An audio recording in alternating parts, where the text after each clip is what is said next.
ይደርሳል። በችግራቸው ጊዜ ደረሰላቸው። ሶስተኛ ይላል በተራቡ ጊዜ ላይ በተራቡ ጊዜ ምግብ የሚያስፈልጋቸው ጊዜ የሚበሉ የፈለጉበት ሰዓት ተገለጠላቸውና እነሱ ግን አዘጋጅተው ይበላሉ ብለው ሲያስቡ የተዘጋጀ ምግብ መገባቸው ይላል። መገባቸው። አራተኛው ቅዱስ ጴጥሮስ ወይም ሐዋርያት አሳውን ሲያጠሙ ራቁታቸውን ነበር ይላል። ራቁታቸውን ነበር።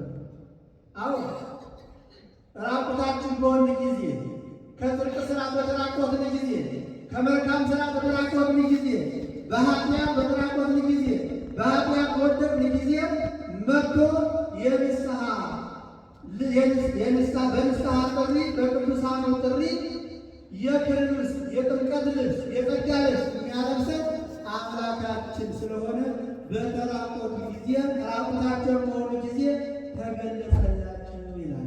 ስለዚህ ወገኖች እያንዳንዳችን የምንፈትሸው ራቁታችን ነው። ከጽድቅ ሥራ የራቅን።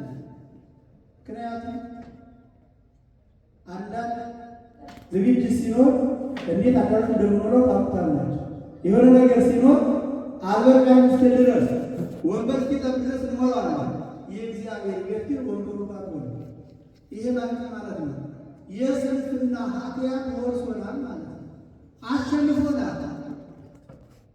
በእንቅልፍ ከእግዚአብሔር እየተለያየን ነው። ራቁታችን እየቀረን ነው። በድካም ምክንያት ከእግዚአብሔር እየተለያየን ነው። ስለዚህ ይህንን ስንፍና የሚያርቅ ማን ነው? እግዚአብሔር በድካማችን ገብቶ የስንፍና ራቁትነታችን በክብር ልብስ በትጋት ልብስ እንዲያለብሰን አምላካችን ፈቃዱ ይሁንልን እና ስለዚህ በተሰበሰቡ ጊዜ ተገለጸላቸው ማለት እግዚአብሔር በጊዜ የሚገኙ ወገኖች በተሰበሰቡበት በጉባኤ ነው። በጉባኤ ጊዜ ብዙ ጊዜ እግዚአብሔር በረድኤት አይገኝም።